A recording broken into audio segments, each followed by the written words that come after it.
This human system in yoga, we look at it as 5 sheaths. इस इंसानी तंत्र को योग में हम 5 कोषों या 5 परतों के रूप में देखते हैं। शरीर की 5 परतें। योगिक प्रणाली में मन जैसी कोई चीज नहीं होती।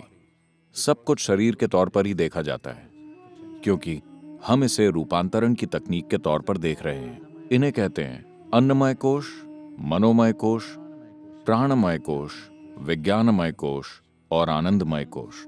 अन्न यानी आपके द्वारा खाया गया खाना। आप जिसे अपना शरीर कहते हैं, वो आपके द्वारा खाया गया खाना ही है। ये खाने का ढेर है, छोटा या बड़ा आपकी मर्जी है, लेकिन यह खाए हुए खाने का ढेर ही है। जिस तरह से एक भौतिक शरीर है, उसी तरह एक मानसिक शरीर भी है। मन यानी ये यहाँ या वहां नहीं है। शरीर की हर कोशिका की अपनी खुद की समझ है। शरीर की हर कोशिका की अपनी खुद की याददाश्त है। तो मन का भी एक शरीर है, इसलिए इसे मानसिक शरीर या मनोमय कोश कहते हैं। वो हार्डवेयर है, ये सॉफ्टवेयर है। ये हार्डवेयर और सॉफ्टवेयर ज्यादा कुछ नहीं कर सकते जब तक आप इन्हें पावर से नहीं जोड़ते। तो शरीर की तीसरी परत प्राणमय कोश यानी ऊर्जा शरीर कहलाती है। इन तीनों की प्रकृति भौतिक है। शरीर की अगली परत एक संक्रमणशील शरीर है, जिसे विज्ञानमय कोश कहते हैं। It is a transitory body. ये शरीर भौतिक और अभौतिक के बीच की अवस्था में होता है।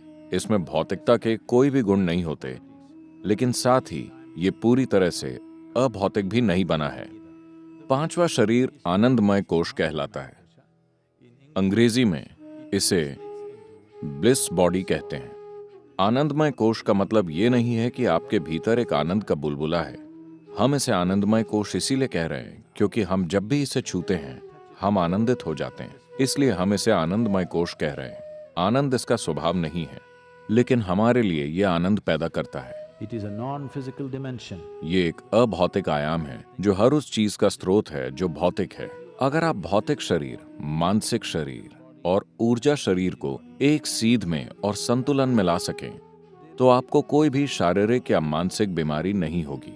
इन शरीरों के संतुलन से बाहर होने के कारण ही तरह तरह की समस्याएं पैदा होती हैं। जब शरीर ईज में होगा, तो आपको कोई डिसीज नहीं होगी। अगर ये तीनों शरीर संतुलन में होंगे, तभी आपको रास्ता मिलेगा। तभी आपको आनंदमय कोश को छूने की संभावना मिलेगी और आनंद एक सहज अवस्था बन जाएगा। ऐसा नहीं कि आप किसी चीज के कारण आनंद में हैं। आप आनंद में हैं क्योंकि यह जीवन की प्रकृति है।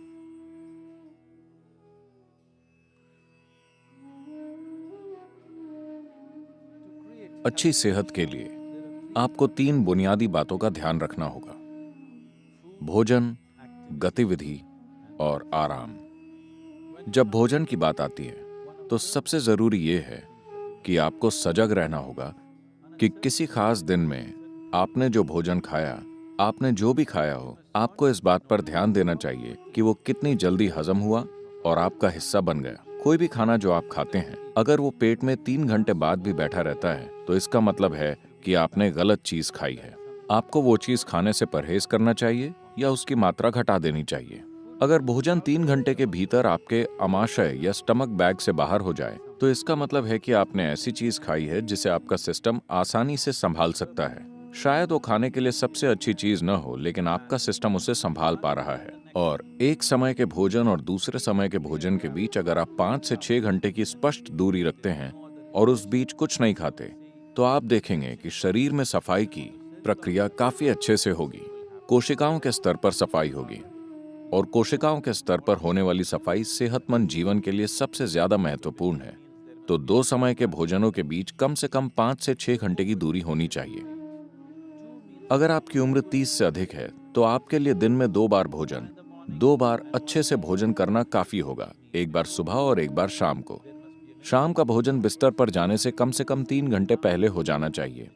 और अगर आप थोड़ी हल्की शारीरिक गतिविधि कर सकें, बहुत ज्यादा थकाने वाली गतिविधि नहीं, बस यूं ही टहलना या थोड़ा सा नाचना या ऐसा कुछ कीजिए कि शाम के भोजन के बाद कम से कम 20 से 30 मिनट की कोई शारीरिक गतिविधि हो।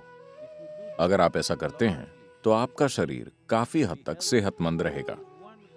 अगर आप पेट में अनपचे भोजन के साथ सोने जाते हैं, a certain level of inertia is generated in the system. तो सिस्टम में एक तरह की जड़ता पैदा होती है। शारीरिक तौर पर यह कुछ ऐसा होगा मानो आप मौत की ओर बढ़ रहे हों। मौत परम जड़ता है, और अगर आप भरे पेट के साथ बिस्तर पर लेटते हैं तो एक तो इससे जड़ता पैदा होती है, और दूसरा पहलू यह भी है कि भरा हुआ आमाशय पेट के अंदर मौजूद दूसरे अंगों पर वजन और दबाव डालेगा। इसके कारण भी कई तरह की समस्याएं पैदा होंगी।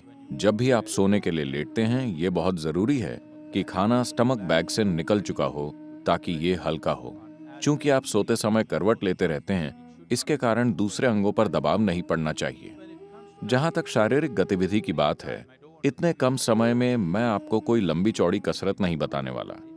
हमें बस इतना समझना होगा कि हमारा शरीर आगे झुक सकता है, पीछे झुक सकता है और दाएं बाएं दोनों ओर मुड़ सकता है।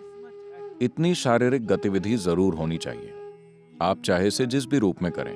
अगर आप क्लासिकल हठ योग करते हैं तो ये इसे करने का सबसे अच्छा तरीका है। इसे करने का वैज्ञानिक तरीका है।